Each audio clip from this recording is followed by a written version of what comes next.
Wow, we are live. Just got finished watching Raw and that ending.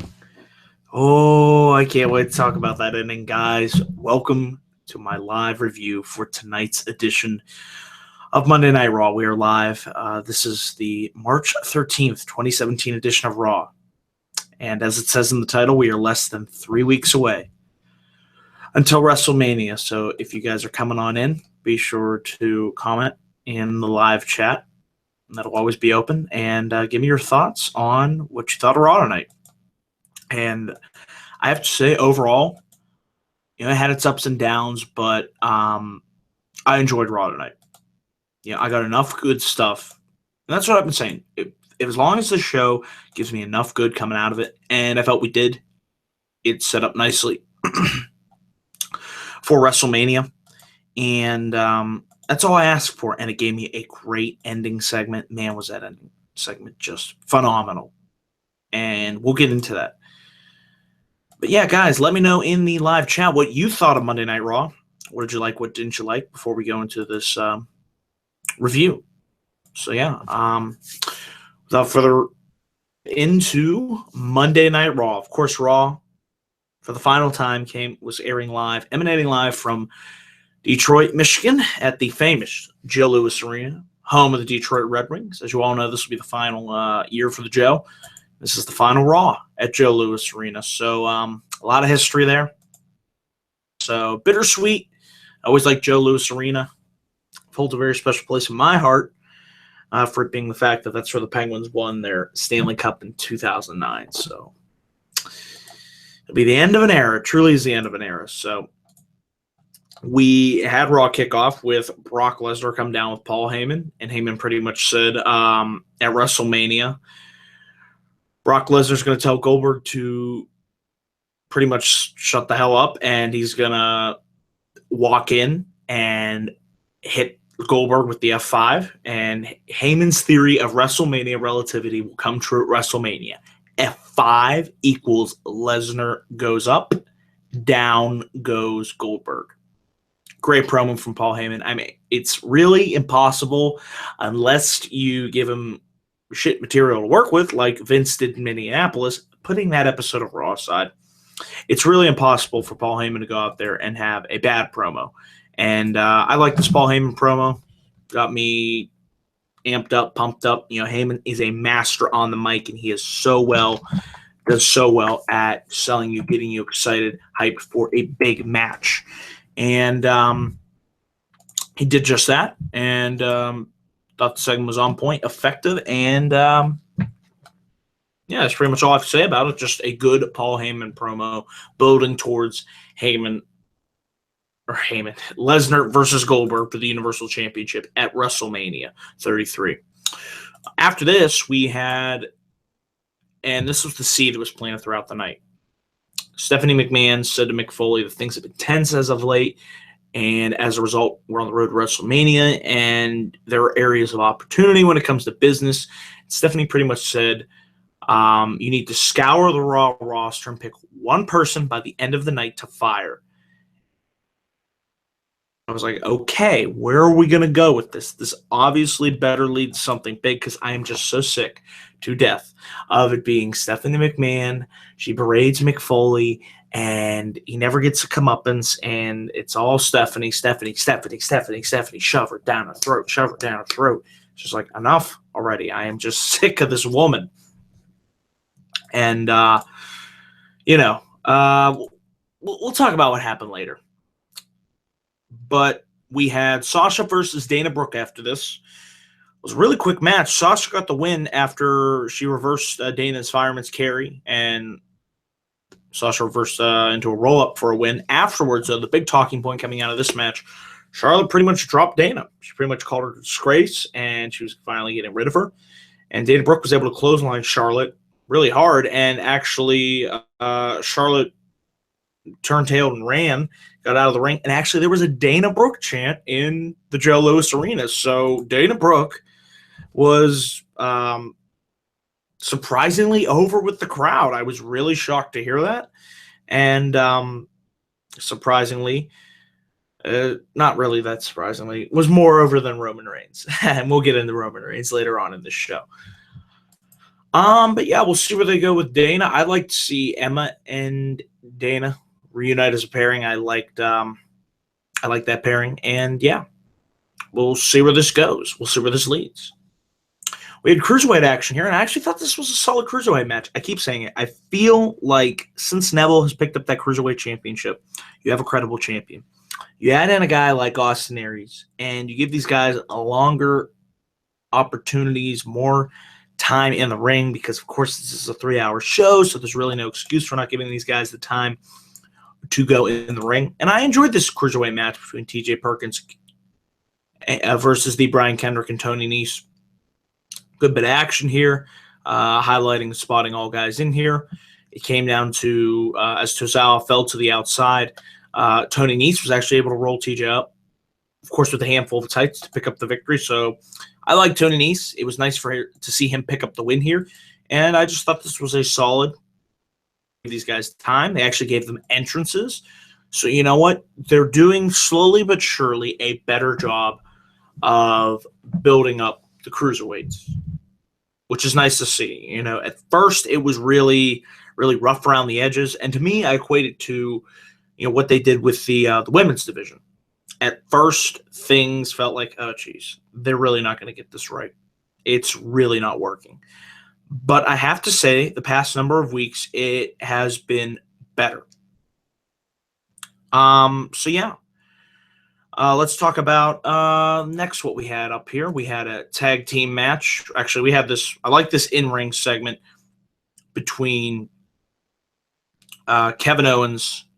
It was just Kevin Owens himself. He was in the ring, and he pretty much talked about what he did to Chris Jericho during the Festival of Friendship. He said that Jericho never really considered Owens his best friend, and the only reason that Jericho is mad at him is because Owens stabbed him in the back before he could stab Jericho in the back. And he said the only thing Jericho will have after WrestleMania is the tears of Jericho. Cry them out, man.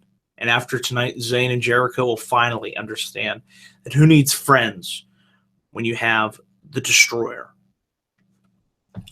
And then we have this tag team match between Kevin Owens and Samoa Joe versus Chris Jericho and Sami Zayn. You know, solid action here between all guys. Didn't really get going as long as I thought it was going to be. Eventually, it all broke down. I did have to say, I thought Sami Zayn did a really good job at selling his knee. I actually thought he might have injured his knee. It looked kind of serious, but luckily it was just him selling. And eventually, Owens and Joe beat down Sami Zayn, so I like the working team of Samoa Joe and Kevin Owens. I think they could be a formidable force to be reckoned with, or even a potential stable that gets constructed down the line. We'll see where they go with that. But Jericho and Zayn get the win via DQ. Afterwards, Joe locked in the Coquina Clutch on Zayn. Chris Jericho came in, tried to make the save. We had a nice little bit of action going back and forth between Owens and Jericho. I like what they did here, but eventually it wasn't enough. Chris Jericho ate the pop-up powerbomb for the win.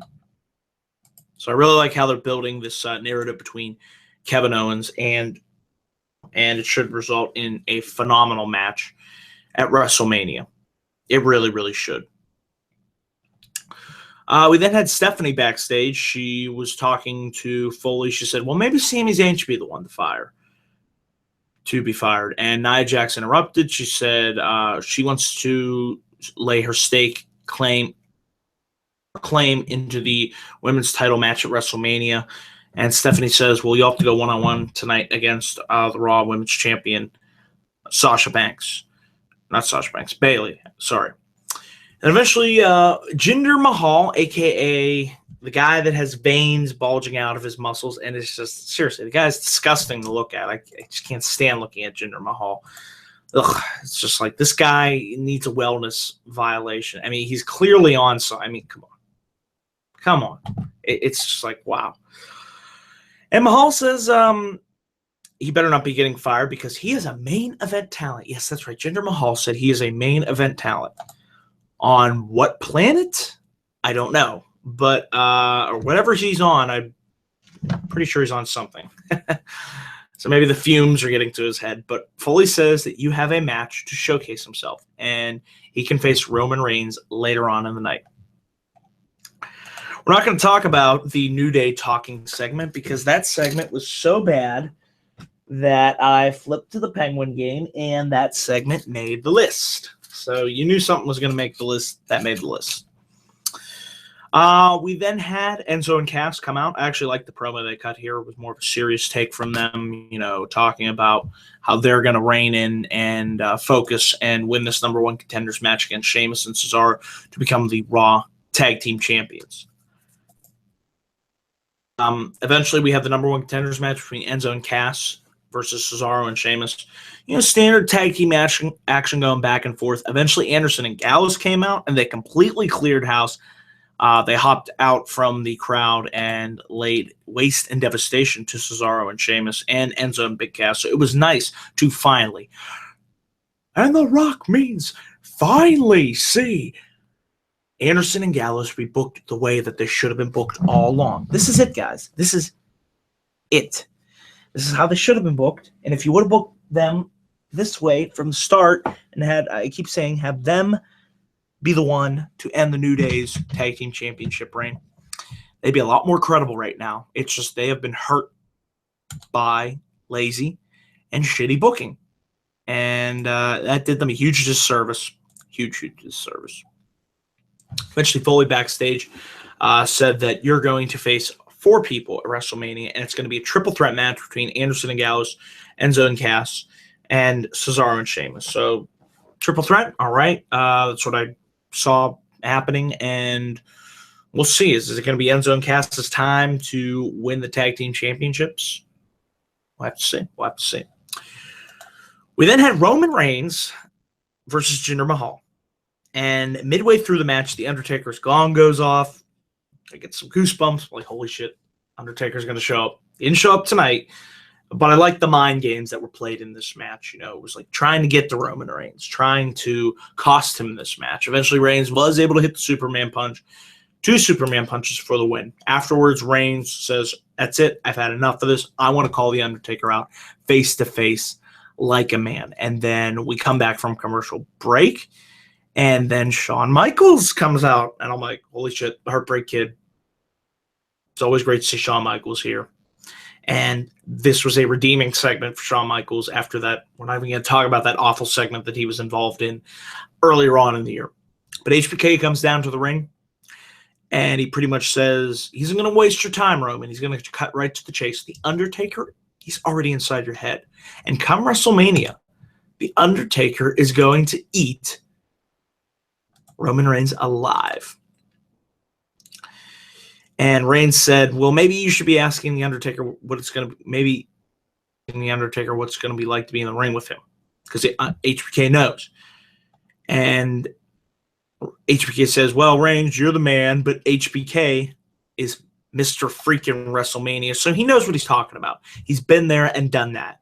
And, he says, people are wanting Roman to fail. And he says, Reigns, with all due respect. And Roman says, with all due respect, HBK, the Undertaker retired you. And Reigns said, he's going to be the guy who retires the Undertaker. Now, this was great stuff. Trying to get him over as a heel, and I know they're still trying to push him as a babyface, but I see it.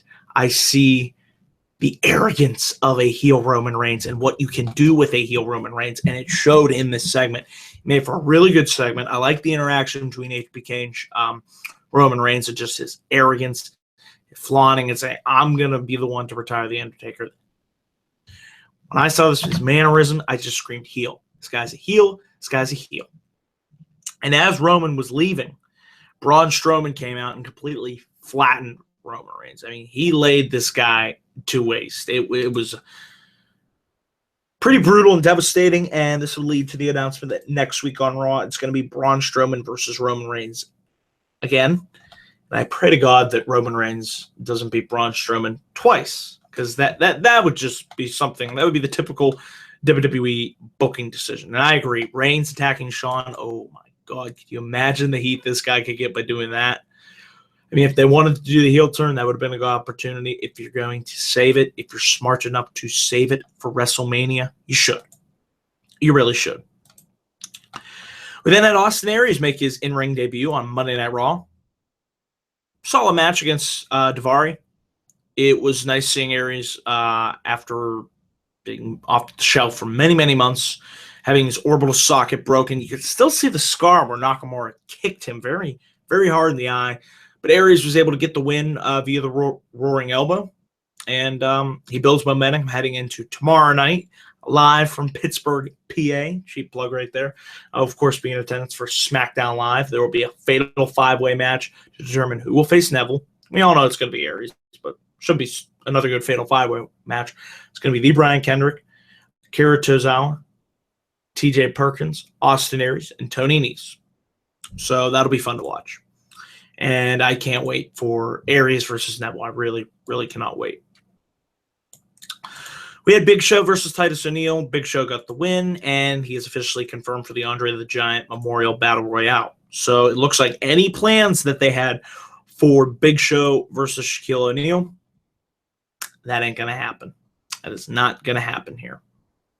I like this little backstage interview with Jericho. He said he's going to get the revenge of Jericho at WrestleMania, and he's going to pay Owens back. Man, Jericho wants to show the people the true Kevin Owens. And next week on Raw, there's going to be a special edition of the highlight reel. Cannot wait for this. It's going to feature the real Kevin Owens. And then Mike Rome is interviewing Jericho, and Jericho keeps calling him Tom Phillips or Felipe. And Mike says, that's not my name. Tom's actually on SmackDown and on Twitter. We're not going to go there, though. And Jericho tells Rome, what did you just do? Who do you think you are? You just made the list, you stupid idiot. So Jericho put Mike Rome on the list, and it was great. And then at Bayley versus Nia Jax. And this is weird. Bayley got the win via DQ after Nia crushed Bayley in the corner, laid some weak-looking stomps in on Bayley, and the referee disqualified Jax. Jax beat Bayley down and left. So I don't know if that means we're going to get a triple threat or if we're not. Or a fatal four-way, excuse me. Sorry, it's late. It's been a long day for me. But we'll see. Is it going to be just a triple threat? Fatal four-way? Not sure. Not sure.